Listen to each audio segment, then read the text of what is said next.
नमस्ते दोस्तों। ये कहानी एक छोटे से गांव की है जहां रात के अंधेरे में एक सुनसान सड़क पर ट्रक ड्राइवर और चुड़ैल का आमना सामना होता है। तो चलिए दोस्तों, कहानी को शुरू करते हैं। अगर आप चैनल पर पहली बार आए हैं तो चैनल को सब्सक्राइब करें। रवि, एक ट्रक ड्राइवर, अपने ट्रक में सामान लेकर एक दूरस्थ शहर की ओर जा रहा था। रास्ता लंबा और सुनसान था। घना जंगल, तेज हवाएं और झींगुरों की आवाजें माहौल को और डरावना बना रही थी। रवि ने रात के करीब 1 बजे ट्रक चलाते चलाते देखा कि सड़क के किनारे एक सफेद कपड़ों में लिपटी औरत खड़ी है। उसने सोचा, शायद कोई जरूरतमंद है।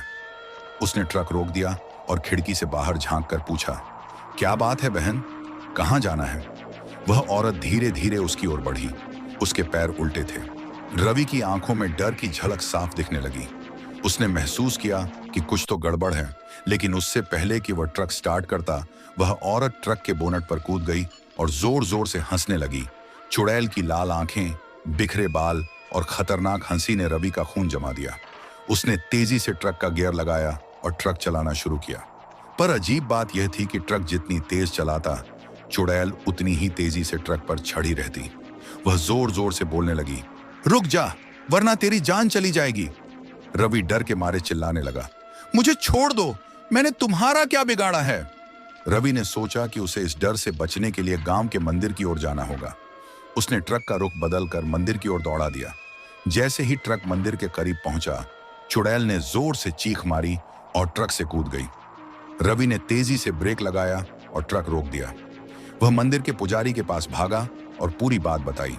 पुजारी ने कहा, तुमने सही समय पर मंदिर का रुख किया। इस रास्ते पर वह चुड़ैल उन लोगों को शिकार बनाती है जो डर के मारे गलत कदम उठाते हैं। रवि ने उस रात के बाद कभी अकेले सुनसान रास्तों पर ट्रक नहीं चलाने का संकल्प लिया। वह अनुभव उसकी जिंदगी का सबसे डरावना पल बन गया। कहते हैं, उस जंगल की सड़क पर वह चुड़ैल अब भी भटकती है और हर रात अपने अगले शिकार की तलाश करती है। चलिए दोस्तों, आगे सुनते हैं। नमस्ते दोस्तों, यह कहानी एक छोटे से गांव की है जहां रात के अंधेरे में एक सुनसान सड़क पर ट्रक ड्राइवर और चुड़ैल का आमना सामना होता है। तो चलिए दोस्तों, कहानी को शुरू करते हैं। अगर आप चैनल पर पहली बार आए हैं तो चैनल को सब्सक्राइब करें। रवि, एक ट्रक ड्राइवर, अपने ट्रक में सामान लेकर एक दूरस्थ शहर की ओर जा रहा था। रास्ता लंबा और सुनसान था। घना जंगल, तेज हवाएं और झींगुरों की आवाजें माहौल को और डरावना बना रही थी। रवि ने रात के करीब 1 बजे ट्रक चलाते चलाते देखा कि सड़क के किनारे एक सफेद कपड़ों में लिपटी औरत खड़ी है। उसने सोचा, शायद कोई जरूरतमंद है। उसने ट्रक रोक दिया और खिड़की से बाहर झांक कर पूछा, क्या बात है बहन, कहाँ जाना है? वह औरत धीरे धीरे उसकी ओर बढ़ी। उसके पैर उल्टे थे। रवि की आंखों में डर की झलक साफ दिखने लगी। उसने महसूस किया कि कुछ तो गड़बड़ है, लेकिन उससे पहले कि वह ट्रक स्टार्ट करता, वह औरत ट्रक के बोनट पर कूद गई और जोर जोर से हंसने लगी। चुड़ैल की लाल आंखें, बिखरे बाल और खतरनाक हंसी ने रवि का खून जमा दिया। उसने तेजी से ट्रक का गियर लगाया और ट्रक चलाना शुरू किया। पर अजीब बात यह थी कि ट्रक जितनी तेज चलाता, चुड़ैल उतनी ही तेजी से ट्रक पर चढ़ी रहती। वह जोर जोर से बोलने लगी, रुक जा, वरना तेरी जान चली जाएगी। रवि डर के मारे चिल्लाने लगा, मुझे छोड़ दो, मैंने तुम्हारा क्या बिगाड़ा है? रवि ने सोचा कि उसे इस डर से बचने के लिए गांव के मंदिर की ओर जाना होगा। उसने ट्रक का रुख बदलकर मंदिर की ओर दौड़ा दिया। जैसे ही ट्रक मंदिर के करीब पहुंचा, चुड़ैल ने जोर से चीख मारी और ट्रक से कूद गई। रवि ने तेजी से ब्रेक लगाया और ट्रक रोक दिया। वह मंदिर के पुजारी के पास भागा और पूरी बात बताई। पुजारी ने कहा, तुमने सही समय पर मंदिर का रुख किया। इस रास्ते पर वह चुड़ैल उन लोगों को शिकार बनाती है जो डर के मारे गलत कदम उठाते हैं। रवि ने उस रात के बाद कभी अकेले सुनसान रास्तों पर ट्रक नहीं चलाने का संकल्प लिया। वह अनुभव उसकी जिंदगी का सबसे डरावना पल बन गया। कहते हैं, उस जंगल की सड़क पर वह चुड़ैल अब भी भटकती है और हर रात अपने अगले शिकार की तलाश करती है। चलिए दोस्तों, आगे सुनते हैं। रवि को लगा कि उसने चुड़ैल की आत्मा को शांति दिलाने का वादा पूरा कर दिया है, लेकिन उसके मन में एक बेचैनी बनी रही। गांव के बुजुर्गों से सुनी बातें और जंगल के डरावने किस्से बार बार उसके कानों में गूंजते। कुछ महीने बाद उसे फिर उसी इलाके से गुजरने का काम मिला। इस बार रवि अकेला नहीं था। उसके साथ उसका दोस्त विनोद भी ट्रक में था। रात के करीब 12 बजे थे। ट्रक उसी सुनसान जंगल की सड़क पर चल रहा था। विनोद मजाकिया अंदाज में बोला, यार रवि, सुना है इस सड़क पर कोई चुड़ैल घूमती है, डर तो नहीं लग रहा? रवि ने गंभीर होकर कहा, यह मजाक की बात नहीं है, मैंने इसे अपनी आंखों से देखा है। तभी अचानक ट्रक की हेडलाइट्स अपने आप बंद हो गईं। दोनों दोस्त चौंक गए। रवि ने ट्रक रोकने की कोशिश की, लेकिन ब्रेक काम नहीं कर रहे थे। ट्रक धीमे धीमे खुद ब खुद रुक गया। रवि और विनोद ने खिड़की से झांक कर देखा तो दूर सड़क पर एक लाल रंग की रोशनी चमक रही थी। रोशनी धीरे धीरे उनकी ओर बढ़ रही थी। विनोद ने डरते हुए कहा, रवि, ये क्या हो रहा है? ये रोशनी किसकी है? रवि समझ गया कि कुछ असामान्य है। उसने अपने गंगा जल और भगवान की मूर्ति को पकड़ लिया। तभी रोशनी के करीब आते ही उन्होंने देखा कि यह कोई साधारण रोशनी नहीं थी। एक छायामय आकृति दिखाई दी।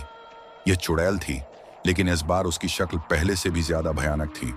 उसकी आंखें खून जैसी लाल, बाल बिखरे हुए और शरीर से आग की लपटें निकल रही थीं। चुड़ैल ने गुस्से में चिल्लाते हुए कहा, तुमने मुझे शांति दिलाने का वादा किया था, लेकिन मेरा बदला अभी पूरा नहीं हुआ। रवि ने घबराकर पूछा, क्या चाहती हो तुम? मैंने तुम्हारी आत्मा के लिए पूजा करवाई थी। चुड़ैल ने कहा, वह पूजा मेरे दर्द को खत्म नहीं कर सकती। मेरा बदला तब तक पूरा नहीं होगा जब तक वह ट्रक ड्राइवर जिसने मुझे धोखा दिया सजा नहीं पाएगा। रवि ने चुड़ैल से वादा किया कि वह उस गुनहगार ट्रक ड्राइवर को ढूंढकर उसके गुनाहों का प्रायश्चित करवाएगा। चुड़ैल ने कहा, अगर तुमने यह काम पूरा नहीं किया तो तुम दोनों इस जंगल से कभी जिंदा नहीं जा पाओगे। रवि और विनोद ने अगली सुबह उस पुराने ट्रक ड्राइवर के बारे में पता लगाना शुरू किया। उन्होंने गांव के बुजुर्गों और अन्य ड्राइवरों से बात की। धीरे धीरे वे उस आदमी का पता लगाने के करीब पहुंच गए जिसने सुनंदा को धोखा दिया था। लेकिन इस सफर में उनका सामना कई और खौफनाक घटनाओं से हुआ। हर कदम पर ऐसा लगता था कि चुड़ैल की नजरें उन पर थीं। रवि के सामने अब दो विकल्प थे, या तो वह चुड़ैल की आत्मा को शांति दिलाने के लिए गुनहगार को ढूंढे या अपनी जान गंवा दे। क्या रवि और विनोद इस भयानक सफर में कामयाब होंगे, या फिर यह जंगल उन्हें हमेशा के लिए निगल जाएगा? रवि और विनोद ने उस गुनहगार ट्रक ड्राइवर को ढूंढने की अपनी खोज जारी रखी। उनकी छानबीन ने उन्हें एक छोटे से कस्बे तक पहुंचाया जहां सुनंदा का नाम कई लोगों को याद था। उन्होंने बताया कि सालों पहले एक ट्रक ड्राइवर जिसका नाम रघु था इस इलाके से गुजरता था। वह सुनंदा से शादी का वादा करके उसे धोखा देकर भाग गया था। काफी मेहनत के बाद रवि और विनोद को पता चला कि रघु अब एक दूसरे शहर में रहता है और ट्रक चलाने का काम छोड़ चुका है, लेकिन उसकी जिंदगी शराब और जुए में बर्बाद हो चुकी थी। रवि ने चुड़ैल को किए वादे को निभाने के लिए तुरंत उस शहर का रुख किया। रवि और विनोद ने रघु को एक गंदे से ढाबे में पाया। वह नशे में धुत था और अपने किए हुए गुनाहों की कोई परवाह नहीं कर रहा था। जब रवि ने उससे सुनंदा का जिक्र किया तो रघु हंसते हुए बोला, वह लड़की पागल थी, मैं उसकी शादी का झांसा देकर बस मजे लेना चाहता था, मुझे कोई पछतावा नहीं है। रवि का गुस्सा उबल पड़ा।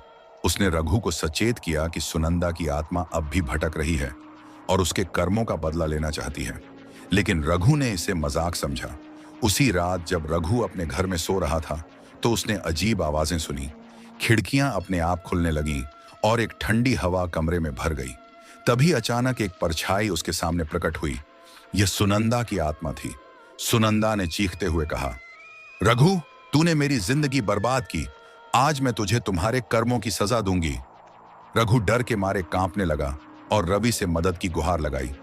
रवि ने चुड़ैल से कहा, उसकी जान लेना कोई समाधान नहीं है, उसे अपने कर्मों का प्रायश्चित करने दो। चुड़ैल ने रवि की बात मान ली और कहा, अगर रघु सच्चे दिल से अपने गुनाहों को स्वीकार करके प्रायश्चित करेगा तो मैं अपनी आत्मा को शांति दे दूंगी। रघु को अपनी गलती का एहसास हुआ। उसने गांव के मंदिर में जाकर सबके सामने अपने गुनाहों को स्वीकार किया और सुनंदा की आत्मा से माफी मांगी। पुजारी ने विशेष पूजा करवाई और आखिरकार सुनंदा की आत्मा को शांति मिल गई। रवि और विनोद ने राहत की सांस ली, लेकिन उन्होंने यह भी सीखा कि किसी की जिंदगी से खिलवाड़ करना कितना खतरनाक हो सकता है।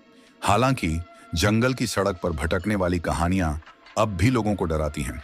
कुछ लोग कहते हैं कि कभी-कभी उस सड़क पर एक सफेद साया दिखाई देता है, लेकिन वह अब किसी को डराने के लिए नहीं, बल्कि राहगीरों की रक्षा करने के लिए आता है। क्या यह सच में अंत था या उस जंगल की कहानियां अभी भी अधूरी हैं? ये तो समय ही बताएगा। अगले एपिसोड में तब तक के लिए धन्यवाद।